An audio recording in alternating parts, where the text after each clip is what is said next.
एक नट ने राजा के दरबार में बहुत सुंदर खेल दिखाया। नट और नटनी ने पूरी रात नटनी नट की ताल पर नाचती रही। बड़ा सुंदर स्वांग।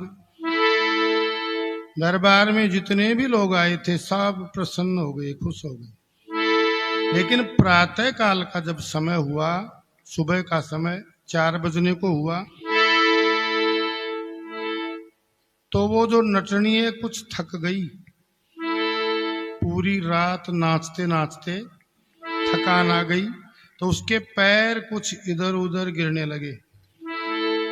तो उस नट ने सीधे तो कहा नहीं, और साखी में कहा, तेरे बावरी क्या कर रही है तू? पूरी रात बढ़िया खेल दिखाया, इनाम मिलने का जब समय आया तेरे पैर चूक गए। तो घनी गई थोड़ी रही या भी बीती जाए, नाट कहे सुन नाटनी तू ताल चूक मत जाए। ये ताल चूकने का समय नहीं है। अब तो थोड़ी देर की बात और है, 4 बज चुके, राजा इनाम देगा, पता नहीं क्या इनाम मिलेगी। कहने का अर्थ ये हुआ, वैसे तो ये तो बहुत लंबी बात है, वो नहीं कहूंगा क्योंकि समय ज्यादा हो गया। अब तो कहने का समय नहीं है ना, अपने को तो शॉर्टकट रास्ता लेना पड़ेगा अब तो।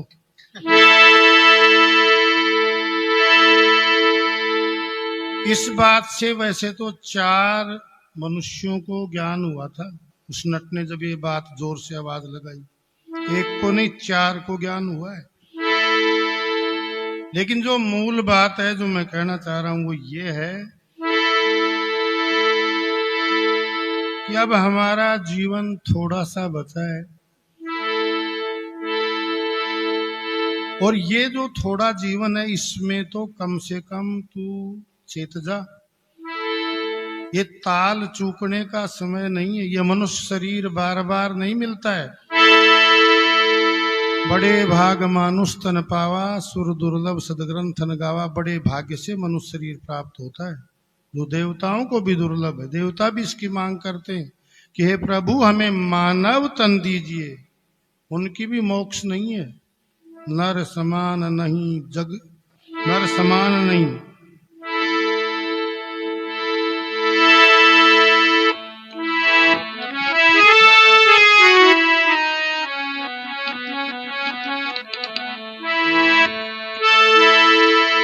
इस संसार में मनुष्य के बराबर दूसरी देई नहीं है।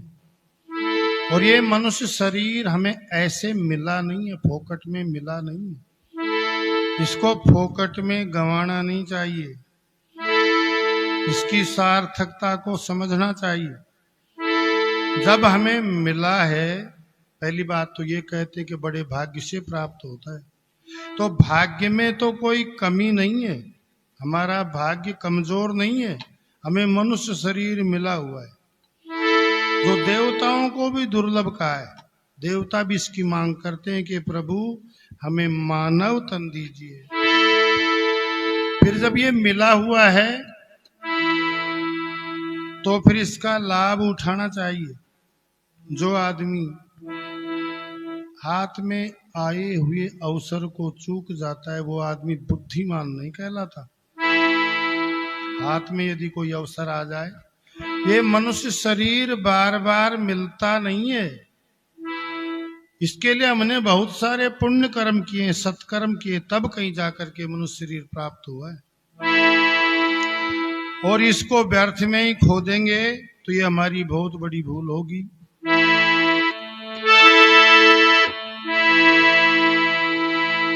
जो आदमी सुबह का भूला हुआ सांझ को घर लौट आता है, वो भूला हुआ आदमी नहीं माना जाता। अभी भी समय है, आप चिंता मत करो कि हमारा समय तो बीत गया, हम कुछ कर नहीं सकते।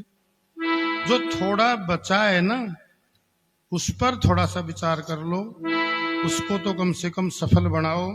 ये जो मेरे से पूर्व वक्ताओं के जो भाव थे, इसी बात पर टिके हुए थे।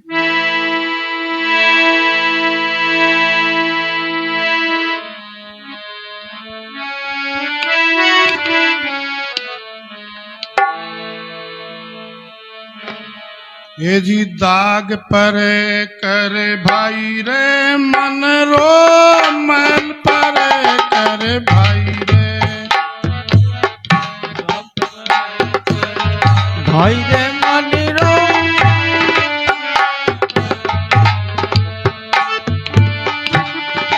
दिल दरिया विसबद कर साबुण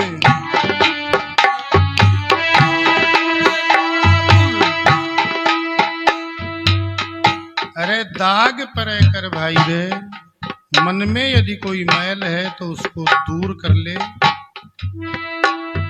ये जो सत्संग रूपी गंगा बह रही है इसमें तू मड़मड़ करके नहा ले। देखो कुसंग तो हमें मिल जाता है, उसके लिए प्रयास नहीं करना पड़ता, लेकिन सत्संग तो बड़े भाग्य से प्राप्त होता है। बिन सत्संग विवेक न होई, राम कृपा बिन सुलभ न सोई। बगैर सत्संग के ज्ञान नहीं होता है, और जिस आदमी को ज्ञान होता है तत्क्षण उसी समय, गीता में इस बात को समझाया है। हमें ज्ञान की आवश्यकता क्यों होती है, क्या जरूरत पड़ गई ज्ञान की? ज्ञान से ये मनुष्य जीव, ये जीव परम शांति को प्राप्त होता है। जो अशांत है ना, परम शांति को पाए हुए महापुरुष के लक्षण कैसे होते हैं? जैसे सुखदेव मुनि परम शांति को पाए हुए महापुरुष। 3 प्रकार की शांति होती है, एक आदि भौतिक शांति, आदि दैविक शांति और एक आध्यात्मिक शांति। आदि भौतिक शांति का मतलब है संसार के कुछ पदार्थ हमें प्राप्त हो जाएं, जो इच्छा करें, जो आदि भौतिक पदार्थ, तो थोड़ी शांति मिलती है। वो नहीं प्राप्त होते हैं, उनके लिए हम तड़फ जाते हैं। अशांति मिल जाए थोड़ी शांति, नहीं मिलती है तो अशांति।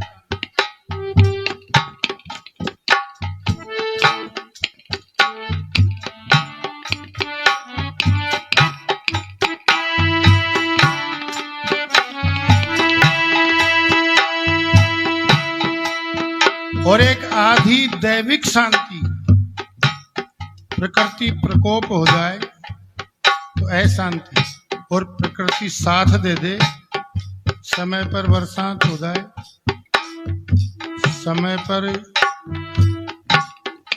बढ़िया फसल हो जाए, सर्दी गर्मी बरसात समय पर हो तो थोड़ी शांति। अतिवृष्टि हो जाए, अनावृष्टि हो जाए, ओलावृष्टि हो जाए, कहीं भूकंप आ जाए, कोई बड़ी आपदा आ जाए, प्रकृति प्रकोप, तो अशांति। और आध्यात्मिक शांति का मतलब है सब कुछ है लेकिन फिर भी हम शांत नहीं है, हमारा मन प्रसन्न रहे। ये 3 प्रकार की शांति होती है जो मनुष्य के जीवन में आती तो है पर ठहरती नहीं है, रुकती नहीं है। आदि भौतिक शांति, आदि दैविक शांति, आध्यात्मिक शांति मनुष्य के जीवन में आती तो है पर परमानेंट नहीं है, रुकती नहीं है, ठहरती नहीं है, थोड़ी देर में गायब हो जाती है। लेकिन एक है परम शांति। परम शांति इस मनुष्य के जीवन में आ जाए फिर वह जाती नहीं है, वह मिटती नहीं है। परम शांति एक बार आ जाए, शांति तो आती है और चली जाती है, लेकिन परम शांति जिस मनुष्य को प्राप्त हो जाए फिर वह जाती नहीं है, परमानेंट हो जाती है। श्रद्धावान लभते ज्ञानम तत्पर सतेन्द्रिय ज्ञानम लब्ध्वा पराम शांतिम श्रेणाधिगच्छति। गीता में भगवान कृष्ण ने अर्जुन को समझाया, अर्जुन को नहीं, वो गीता जो उपदेश है वो हमारे लिए, अर्जुन तो केवल माध्यम है। जैसे भगवान राम ने सबरी को, भीलनी को 9 प्रकार की भक्ति समझाई। भीलनी में तो सारी भक्ति मौजूद थी, लेकिन हम लोगों के लिए, जग कल्याण के लिए भगवान ने उसका निरूपण किया है। भीलनी को केवल माध्यम बनाया। अर्जुन को उपदेश दिया भगवान कृष्ण ने, जिस आदमी को ज्ञान प्राप्त करना है उसको 3 शर्त पूरी करनी होंगी। श्रद्धावान लभते ज्ञानम तत्पर सतेन्द्रिय। एक तो श्रद्धावान हो, यदि आपको ज्ञान प्राप्त करना है तो आप में पूर्ण श्रद्धा हो, संतों के प्रति हो, गुरुजनों के प्रति हो, हमारे सदग्रंथों के प्रति हो, जिससे हम ज्ञान ले रहे हैं उनके प्रति श्रद्धा हो। श्रद्धा नहीं होगी तो ज्ञान नहीं हो सकता। एक तत्पर हो, बिल्कुल तैयार हो। ज्ञान का स्रोत कहीं से भी बह सकता है, ज्ञान लेने के लिए हम हमेशा तैयार रहे। ये दूसरी शर्त है। एक इंद्रिय संयम हो, इंद्रियां चंचल नहीं हो, उनका संयम होना चाहिए। संयम का मतलब होता है, जैसे आंखें, आंख इंद्रिय है ना, कान इंद्रिय है। आंखों के द्वारा हम अच्छा भी देख सकते हैं, अच्छा दृश्य, और बुरा भी देख सकते हैं, लेकिन संयम इसका नाम है कि अच्छा ही अच्छा देखें। इन कानों के द्वारा अच्छी बात भी सुनते हैं और बुरी बात भी सुनते हैं, लेकिन हमारा जो संयम है वो क्या है? इन कानों के द्वारा अच्छी बातें सुनने का अभ्यास हो। थोड़ा लंबा फिर हो जाएगा, शॉर्ट में करते हैं, शॉर्टकट बाईपास रास्ता।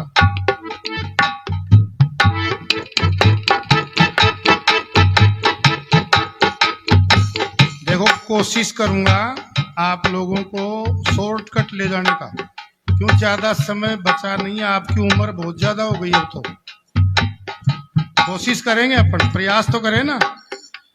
जो आदमी प्रयास करता है ना, आप हताश मत हो, निराश मत हो कि अब हमारा क्या होगा।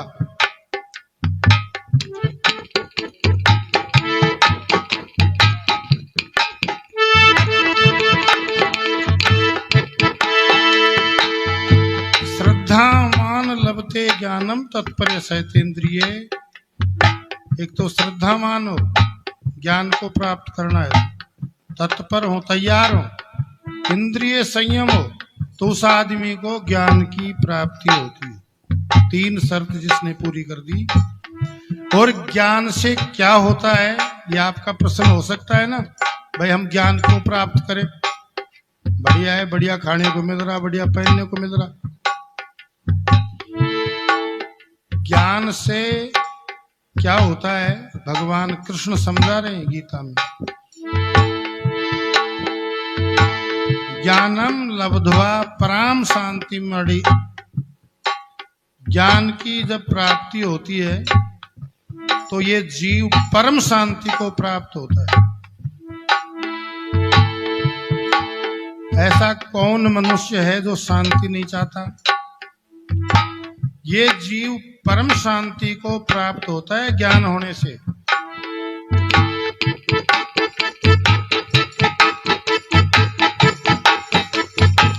और ऐसे परम शांति को पाए हुए महापुरुष, उनका उदाहरण है शास्त्र में। भागवत में सुखदेव मुनि का जिक्र किया है। सुखदेव मुनि परम शांति को पाए हुए महापुरुष सुखदेव मुनि। इस बात को सिद्ध किया जाए, कैसे सुखदेव मुनि परम शांति को पाए हुए महापुरुष हैं।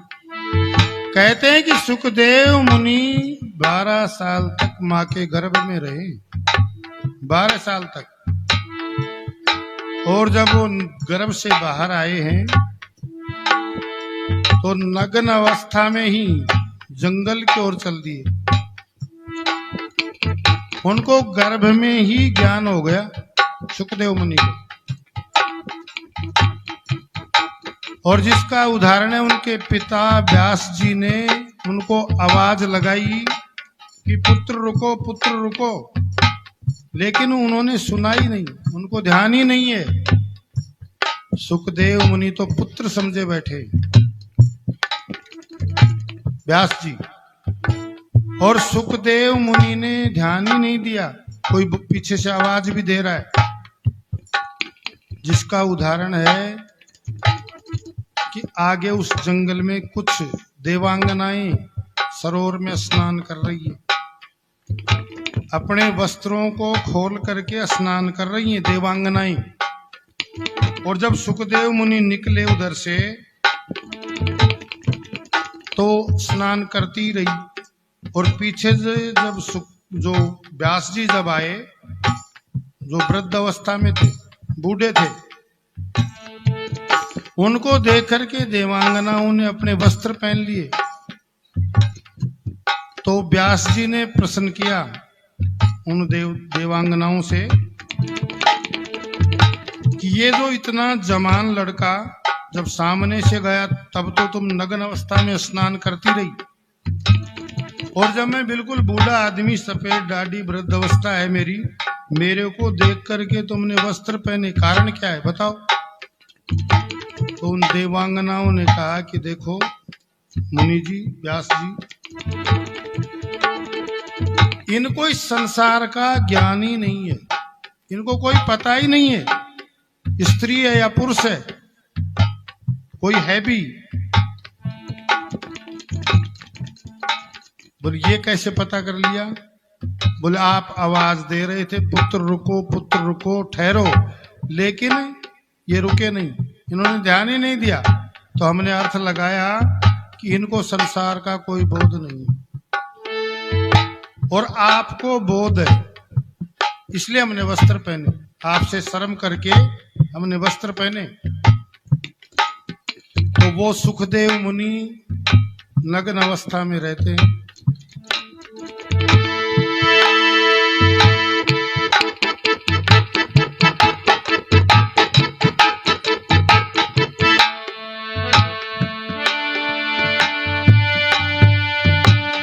दिल दरिया सबद कर साबुन,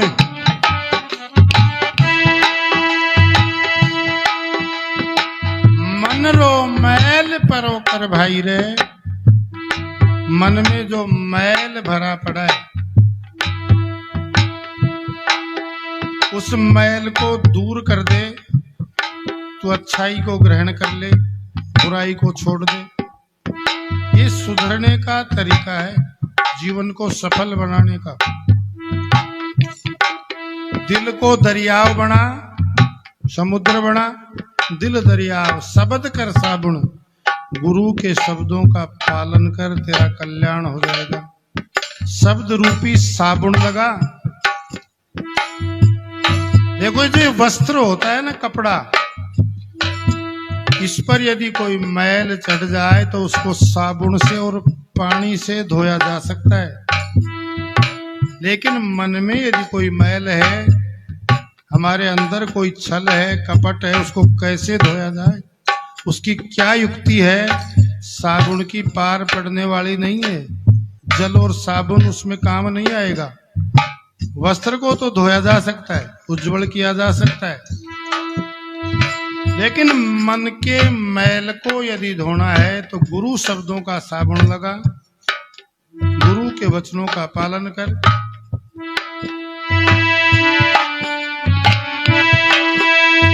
दिल दरिया शब्द कर साबुन, आत्मा में कर उजड़ाई रे। काया रो मैल पर कर भाई रे।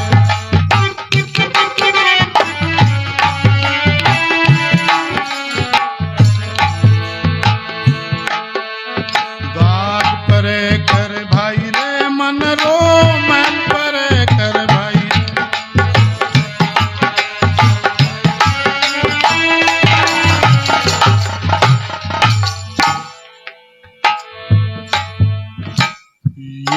काया तेरी गंदी पड़ी रे, धोप के धुलवाई रे।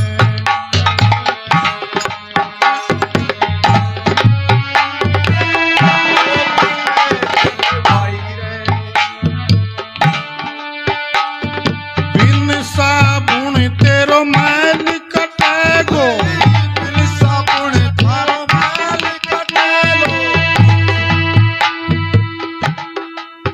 या काया तेरी गंदी पड़ी रे,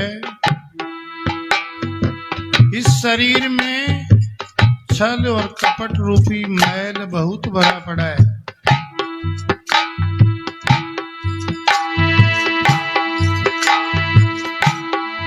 और बिन साबुन तेरो मैल कटेगो, साबुन की जरूरत नहीं है, बिना ही साबुन तेरा मैल कट जाएगा।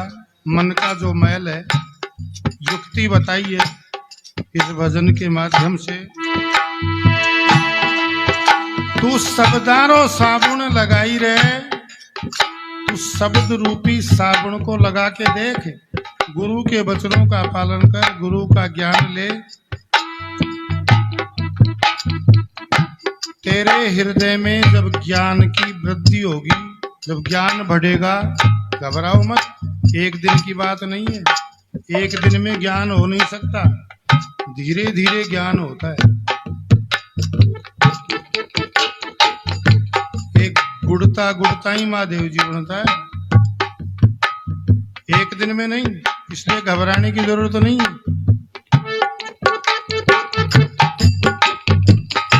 केवल ये युक्ति लगा, तेरे हृदय में ज्ञान का प्रकाश होगा, और ज्ञान होगा तो परम शांति को प्राप्त हो जाएगा। ये जीव जो कभी दुख भोगता है, कभी सुख भोगता है, वो परम शांति को प्राप्त हो जाएगा। इसका उदाहरण है सुखदेव मुनि। जब राजा परीक्षित को श्राप लगा श्रृंग ऋषि का कि तुझे आज के 7वें दिन तक्षक नाग ढस जाएगा, तो कहते हैं कि भागवत में लिखा है, राजा परीक्षित गंगा के किनारे आकर के बैठ गया, और उनकी सहानुभूति में बहुत सारे राजा लोग, बहुत सारे महात्मा लोग, ऋषि मुनि, कंदराओं को छोड़ छोड़ करके, वो ऐसे धर्मात्मा राजा थे। राजा परीक्षित, जब उन्होंने ये सुना कि राजा परीक्षित को श्राप लगा है, तो बड़ा दुख हुआ। महात्माओं तक तो, ऋषि महर्षि जो तपस्या में लीन थे, वो भी कंदराओं को, गुफाओं को छोड़ करके उनकी सहानुभूति में गंगा तट पर आ गए। वहां प्रजाजन भी हैं, राजा लोग भी हैं, ऋषि भी हैं, महात्मा भी हैं, मुनि भी हैं। और राजा परीक्षित सिर नीचा किए बैठे हुए, उनको श्राप लगा है। और भागवत में लिखा है कि अक्षमाती, वैसे नहीं, क्योंकि सुखदेव मुनि को तो संसार के बारे में कोई बोध ही नहीं है, वो तो परम शांति को पाए हुए महापुरुष हैं, वो परमानंद को भोगते, परम आनंदित रहते, उनको कोई मतलब नहीं है दुनियादारी से। लेकिन भागवत में ये लिखा हुआ है कि सुखदेव मुनि अकस्मात ही वहां गंगा तट पर आए, अकस्मात ही, कोई संयोग से, योग से ही। रास्ते में एक गांव आया, और रास्ते में जब सुखदेव मुनि गंगा तट पर जब आ रहे थे, तो रास्ते में एक गांव आया। कुछ बच्चों ने कंकर और पत्थर उठा लिए, और वो नग्न अवस्था में थे ना सुखदेव मुनि, कोई वस्त्र धारण नहीं करते थे, कोई सांप्रदायिक चिन्ह नहीं था, कोई संत की वेशभूषा नहीं थी, नग्न अवस्था में सुखदेव मुनि, बाल रूप, युवा अवस्था। बच्चों ने कंकर उठाए, पत्थर उठाए, कीचड़ उनके ऊपर उछाला, कंकर और पत्थर मारने लगे, लेकिन सुखदेव मुनि को कोई दुख नहीं हुआ। और सुखदेव मुनि के पीछे सैकड़ों बच्चे, एक नहीं कम से कम 100-200 बच्चे उनके पीछे हो लिए कि देखो कोई पागल बाबा आया है, कोई पागल है। बच्चे कंकड़ उछाल रहे, पत्थर फेंक रहे, कीचड़ उछाल रहे, लेकिन सुखदेव मुनि को कोई दुख नहीं हुआ। और जब सुखदेव मुनि गंगा तट पर पहुंचे तो उनको देख करके सारे ऋषि महर्षि राजा जन प्रजा जन सब खड़े हो लिए उनके स्वागत में। क्यों हो, आज बड़े भाग्य हैं, सुखदेव मुनि पधारे।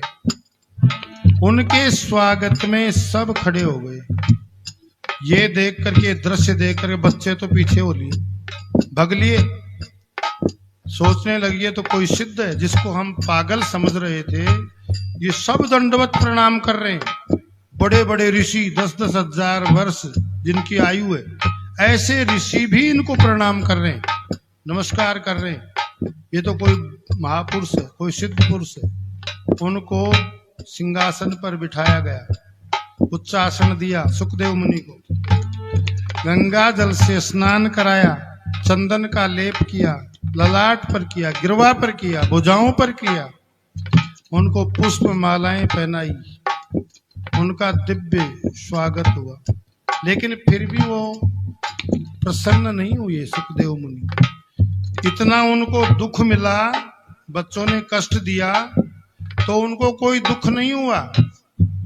और जब उनका इतना भव्य स्वागत हुआ, सब प्रणाम कर रहे उनके सामने, तो भी उनको कोई सुख नहीं हुआ।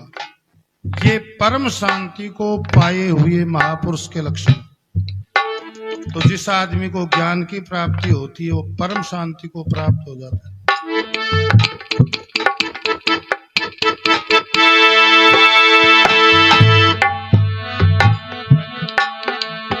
या काया थारी गंदी पड़ी रे, धोप के धुलवाई रे,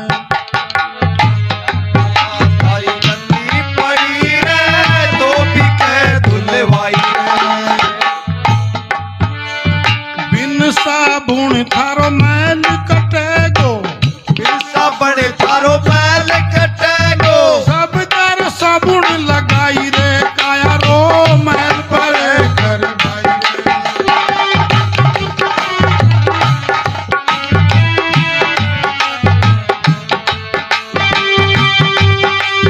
हाँ, सब तर साबुन लगाई रे, काया रो मैल परे कर भाई, परे कर भाई रे, मंदिरो मन परे कर भाई रे।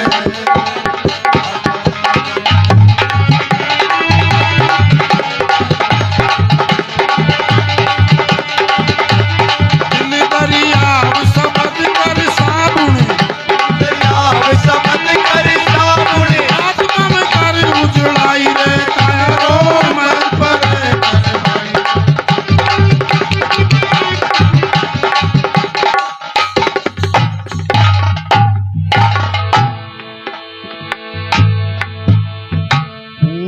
सवेरे झूठ मत बोले, मत कर निंदा पराई रे। उठ सवेरे झूठ मत बोले, निंदा पराई।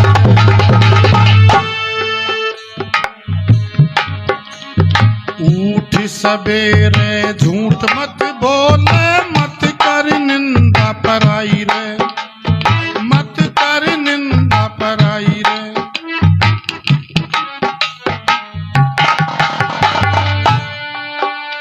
राम नाम ने कछु नहीं जाने, राम नाम ने कछु नहीं जाने। एक और तरीका है, यदि मन के मैल को धोना है तो उठ सवेरे झूठ मत बोले, मत कर निंदा पराई रहे। प्रातः उठ करके मिथ्या भाषण मत कर, दूसरे की निंदा मत कर। देखो, इस वाणी के 4 दोष होते हैं, शास्त्रों में लिखा है। वाणी के, जबान के, एक तो झूठ बोलना, एक निंदा करना, एक कटु वचन बोलना, व्यर्थ बोलना। और जो आदमी इन 4 दोषों से बच जाता है, जो भी आदमी, वाणी के ये 4 दोष है, झूठ बोलना, निंदा करना, कटु वचन बोलना और व्यर्थ बोलना, जो बोले ही जाना, जिसका कोई अर्थ नहीं है, हम बोल ही रहे हैं, ये वाणी का दोष ही है। और इन दोषों से जो आदमी बच जाता है उसको एक सिद्धि प्राप्त होती है, एक लाभ होता है बहुत बड़ा। पातंजलि अपने योग दर्शन में लिखते हैं, सत्य प्रतिष्ठायाम क्रियाफलाश्रयत्वम। जिस मनुष्य ने अपने जीवन में सत्य की प्रतिष्ठा कर ली है, जिसके 4 दोष नहीं आते, जिसने यथार्थ को ग्रहण किया है, जिसने सत्य प्रतिष्ठा कर ली है, उसको एक सिद्धि प्राप्त होती है, उसकी वाणी अमोघ हो जाती है, उसके वचन सिद्ध हो जाते हैं। इसलिए वचन को इन दोषों से बचने की एक ही उपाय है। वैसे तो हमें व्यवहार में बोलना पड़ेगा, या तो मौन रहना चाहिए, ज्यादा से ज्यादा बोलना नहीं चाहिए, कम बोलना चाहिए, बिल्कुल मौन। और बोलना भी पड़े, क्योंकि व्यवहार में हमें बोलना पड़ता है। सांसारिक व्यवहार तो जब भी चलेगा ना आप बोलोगे, तो उस बोलने में भी इन 4 बातों का ध्यान रखें। कहीं झूठ तो नहीं बोल रहे, कहीं कपट तो नहीं कर रहे, कहीं निंदा तो नहीं कर रहे, कहीं कोई कटु वचन तो नहीं है जो दूसरे के हृदय को चोट पहुंचाता हो, या व्यर्थ तो नहीं है जो बोले ही जा रहे। ये मनुष्य शरीर बार बार नहीं मिलता है, इस बात को याद रखना। ये फोकट में नहीं मिला है, इस बात को याद रखना। इसके लिए हमने बहुत सारे पुण्य कर्म किए, सत्कर्म किए, तब कहीं जाकर के मनुष्य शरीर प्राप्त हुआ है। और ज्यादा घबराने की कोई बात नहीं है, जो बीत गई सो बीत गई, लेकिन आगे की सुख तो ले, कम से कम आगे तो थोड़ा ध्यान से बैठ।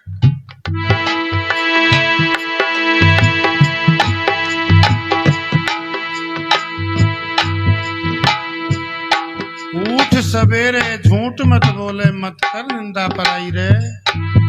और राम नाम ने कछु नहीं जाने। यदि तू राम के नाम को नहीं जानता है, तेरे से राम के नाम का उच्चारण नहीं होता है, तो कोई बात नहीं, कम से कम तू भले काम तो कर, अच्छे काम तो कर। ये तो कर ही सकता है। देखो, जो पापी आदमी होता है ना, उसके मुख से राम के नाम का उच्चारण होता नहीं है।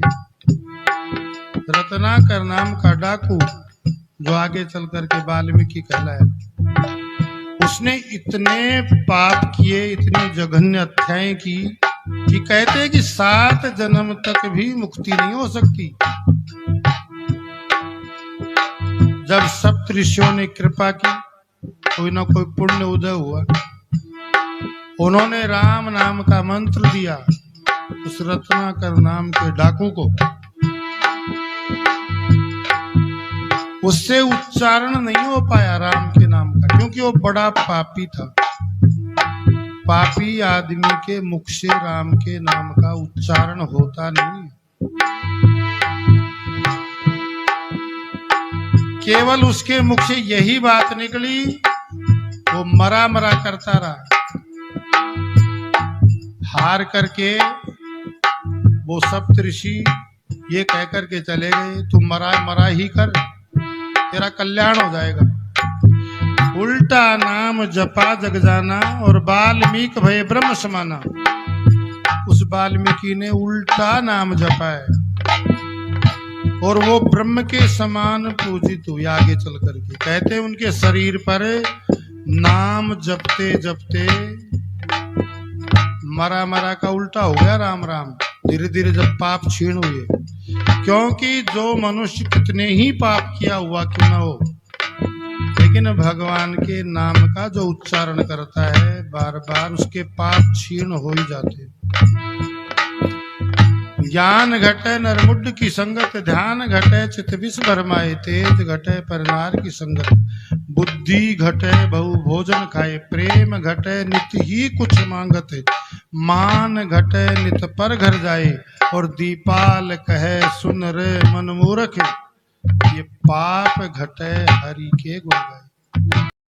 मैंने मानुष जन्म तुझको हीरा दिया, इसको वृथा कमाए तो मैं क्या करूं। भेद वेदों में सारा बताई दिया, और मेरे मिलने का लिख सब बताई दिया। तेरी समझ में न आए तो मैं क्या करूं। परम पिता परमात्मा इस मानव से कह रहे, तेरे खाने को मेवा और मिष्टान सब, खट्टे मीठे चरपरे ये पकवान सब, फिर भी दारू को पिए तो मैं क्या करूं। तेरे खाने को अन्न दूध घी भी दिया, मेवा मक्खन मलाई दही भी दिया, तरह तरह के पदार्थ परमात्मा ने तुझे दिए। देखो इस संसार में दिव्य भोग भी हैं, लेकिन हम उन दिव्य भोगों से वंचित रह जाते हैं, क्योंकि वैसे कर्म तो करते नहीं। सकल पदार्थ है जगमाई, कर्महीन नर पावत नहीं। आदमी कर्म न करने की वजह से दिव्य भोगों से वंचित रह जाता है। जब सृष्टि की रचना की है परमात्मा ने, एक गुणदोषमयी सृष्टि है, इसका भी कोई कारण होगा। इसमें गुण भी हैं और दोष भी हैं, लेकिन जिसकी हंस जैसी बुद्धि होती है, संतों की जो बुद्धि होती है हंस बुद्धि होती है। हंस की एक विशेषता होती है, कभी सुनी हो तो। हंस के सामने दूध में यदि जल मिला दिया जाए, पानी मिला दिया जाए, तो दूध को पी जाएगा, जल को छोड़ देगा। ठीक इसी प्रकार से इस संसार के सबसे सर्वोपरि संत होते हैं, जो इस संसार से सार को ग्रहण करते हैं, असार को छोड़ देते हैं।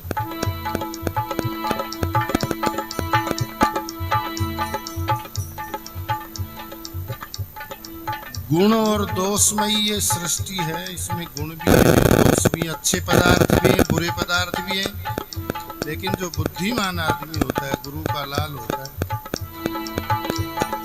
वो इस संसार से अच्छे पदार्थों को ग्रहण करता है, बुरे पदार्थों को छोड़ देता है। हंस की तरह भर्तृहरि जी महाराज ने अपने वैराग्य शतक में लिखा है, भोगो न भुक्ता वमेव भुक्ता, तपो न तपता वमेव तपता, कालो न याता वमेव याता, तृष्णा न जीर्णा वमेव जीर्णा। भोगों को हमने नहीं भोगा, भोगों ने हमारे को भोग डाला। भर्तृहरि जी महाराज लिखते वैराग्य शतक में, 3 शतक बनाए, उनमें वैराग्य शतक भर्तृहरि जी का। उन्होंने इस संसार के बारे में लिखा, भोगों को हमने नहीं भोगा, भोगों ने उल्टे हमें भोग लिया, क्योंकि हमने विचार करके भोगों को नहीं भोगा, बुद्धि से नहीं भोगा, विवेक से नहीं भोगा। संसार के भोगों को भोगो, पर विवेक से भोगो, ज्ञान से भोगो। यदि बिना विवेक के यदि भोग लिया तो उल्टे वे भोग तुम्हें भोग लेंगे। भर्तृहरि जी महाराज कह रहे हैं, जिसका उदाहरण जैसे शराबी आदमी है, वो शराब पीता है, सोचता है उसकी बुद्धि क्या काम करती है, वो क्या कहता है कि ये किसके लिए बनी है, हम नहीं पिएंगे तो कौन पिएगा। शराबी आदमी क्या कहता है, उसकी बुद्धि वो कहता है कि हम नहीं पिएंगे तो इसको कौन पिएगा, किसके लिए बनी है।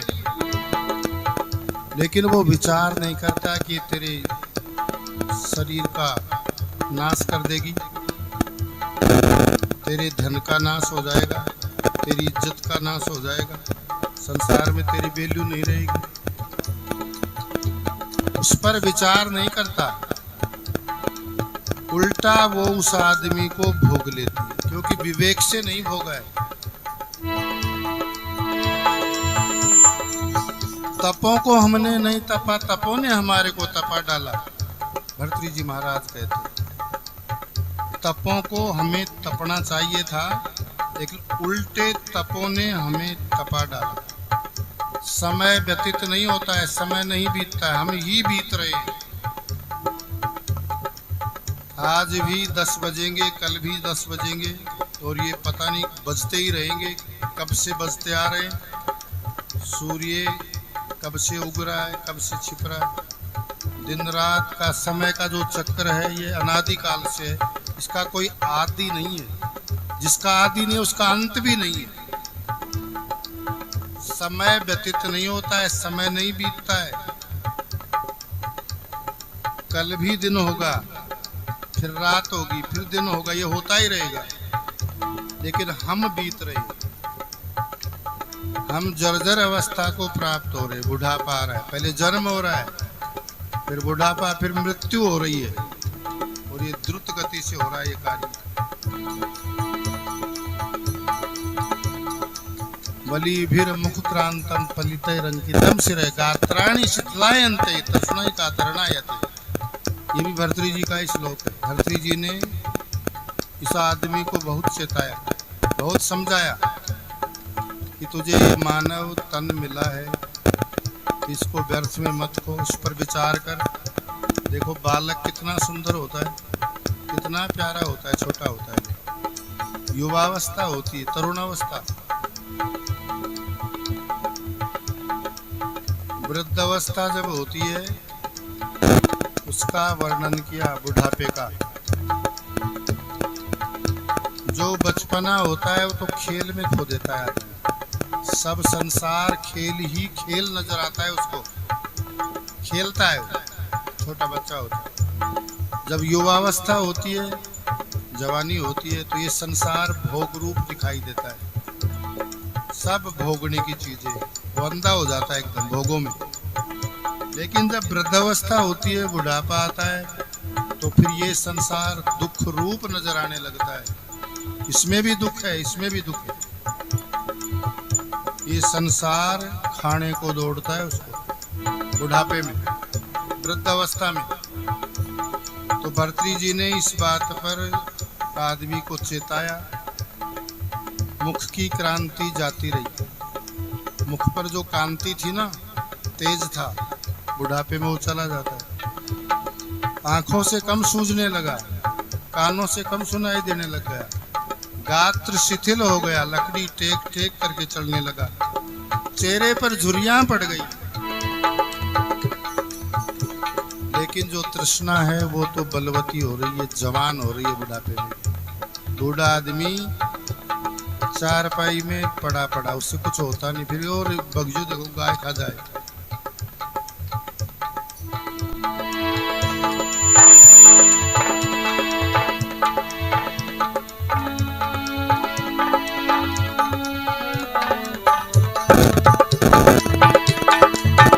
तूने माना नहीं मैंने किया मना,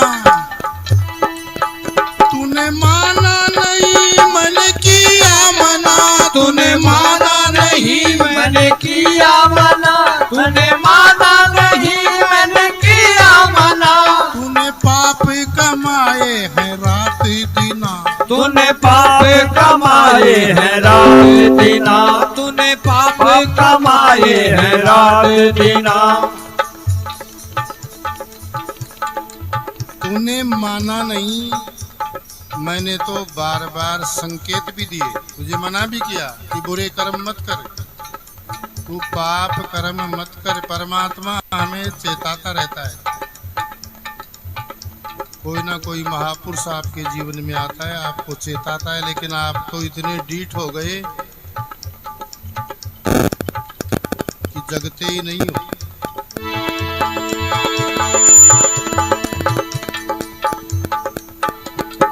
हमारी भलाई के लिए परमात्मा संतों को भेजता है, जो वास्तव में जो संत महापुरुष इस संसार में जब जब भी अधर्म बढ़ा है, पाप बढ़ा है, कोई ना कोई महापुरुष अवतरित हुआ है।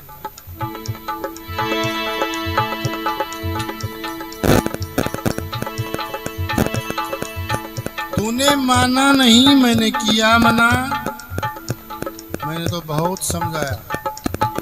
तूने पाप किए हैं रात दिना, दिन रात तूने पाप किए, मैंने मना बहुत किया कि भाई पाप मत कर, बुरे कर्म मत कर।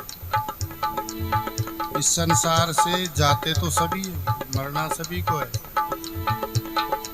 लेकिन वो आदमी बुद्धिमान है जो मरने से पहले बढ़िया तरीके से उपाय करके जाता है, उसका जन्म सुधर जाए।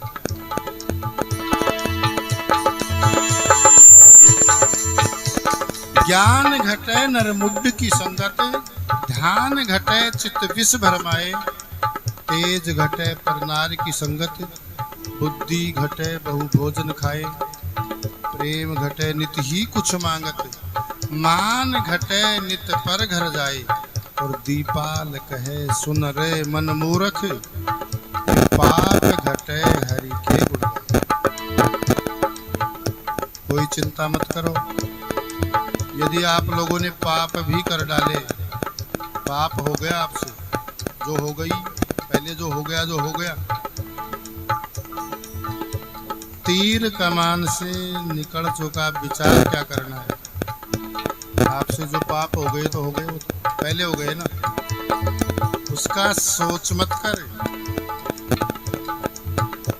आगे की चिंता मत कर, वर्तमान पर ध्यान दे। इस समय क्या हो रहा है, तू वर्तमान को सुधार ले।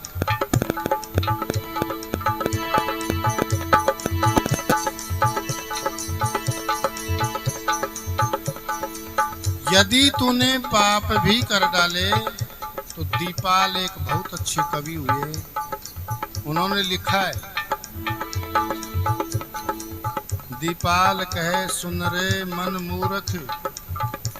भाई आप लोगों को तो उसने मूर्ख कहा नहीं, क्योंकि आप सब लोग चिढ़ जाओ। आपको धनहीन कह दो, आदमी बुरा नहीं मानता है। किसी को पुत्रहीन कह दिया जाए तो भी बुरा नहीं मानता, लेकिन बुद्धिहीन कह दिया तो फिर तो लठ बच जाएंगे।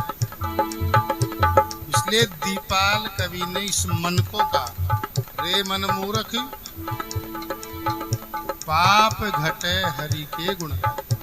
परमात्मा का स्मरण कर, तेरे सारे पाप नष्ट हो जाए। ये एक उपाय है, लेकिन हम उपाय करना चाहते नहीं।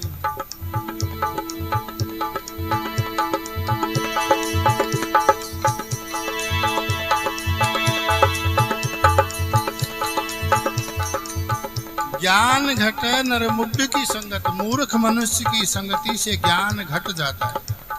इसलिए मूर्खों का संग मत किया करो, महापुरुषों का संग करना चाहिए, जिससे ज्ञान में वृद्धि हो। और बिना ज्ञान के आदमी सुनना है अच्छा नहीं लगता है। जिस आदमी में ज्ञान नहीं है तो वो आदमी नहीं है। ज्ञान के बगैर जीना ये जीवन नहीं है। ध्यान घटे चित्त विष भरमाए। संसार के विषयों में जब हमारा चित्त फंसता है तो एकाग्रता घट जाती है। जिस आदमी की एकाग्रता घट जाती है, जिसका चित्त चलायमान है, अस्थिर है, वो उस आदमी को, इसलिए एकाग्रता बहुत जरूरी है। संसार के विषयों में जब हमारा चित्त फंसता है तो एकाग्रता भंग होती है। तेज घटे पर नारी की संगत, पर स्त्री की संगति से तेज घट जाता है।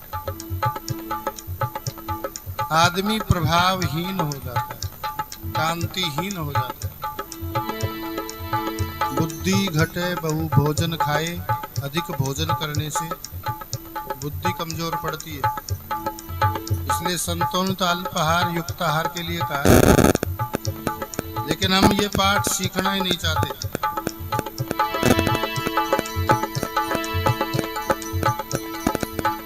प्रेम घटे नित ही कुछ मांगते, बार बार के मांगने से प्रेम घट जाता है, चाहे मित्र क्यों ना हो। लेकिन आप रोज ही जाकर के बैठ जाओ, मांगने लग जाओ, आज ये दो आज ये दो, तो प्रेम घट जाएगा धीरे धीरे, कितना ही बड़ा प्रेमी क्यों ना हो। मान घटे नित पर घर जाए, पराए घर में बार बार जाने से मान घट जाता है। 4 जगह तो बिना बुलाए जाना चाहिए आदमी को, उसमें मान कम नहीं होता।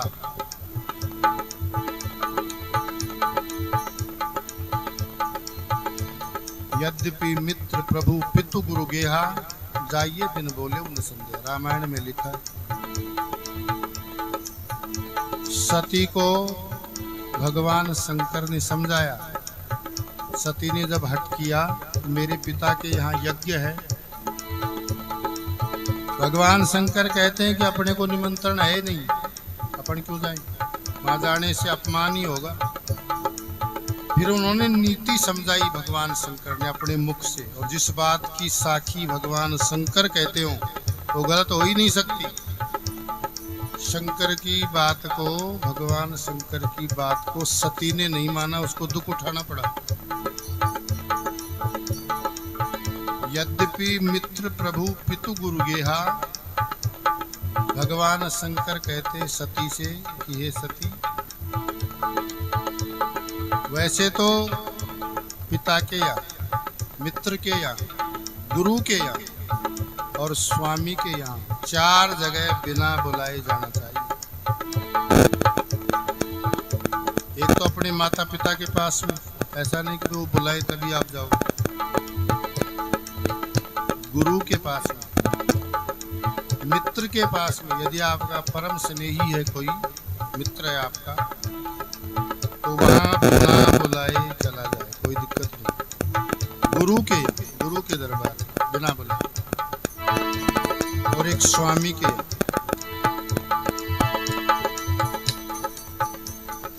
और पराए घर में यदि आप बार बार जाओगे तो मान घट जाएगा। रोज ही ससुराल जाकर के बैठ जाओ,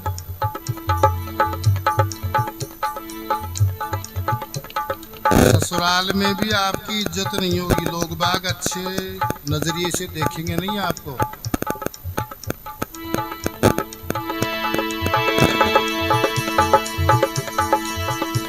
दीपाल कहे सुन रे मन मूर्ख, पाप घटे हरि के गुण गाए। जो मूल बात थी वो ये थी कि रे मन मूर्ख, यदि तूने पाप भी कर डाले तो कोई बात नहीं, तेरे पाप कट जाएंगे। तू राम नाम का उच्चारण कर, हृदय से बार बार स्मरण कर। जान आदि कवि नाम प्रतापु, भय शुद्ध कर उल्टा जापू। रत्नाकर नाम का डाकू, जो आगे चल करके वाल्मीकि कहलाया। वाल्मीकि इसलिए कहलाया कि उस पर बामी चढ़ गई, तपस्या करते करते, साधना करते करते, और वाल्मीकि ने तो उल्टा नाम जपा है। कितना बड़ा पापी था, कहते कि उसकी तो 7 जन्म में भी मुक्ति नहीं है, लेकिन उल्टा नाम जपा है, सुलटा भी नहीं, मरा किया है, क्योंकि उसके मुख से तो राम नाम का उच्चारण हो नहीं पाया। जो पापी आदमी होता है उसके मुख से राम के नाम का उच्चारण होता नहीं।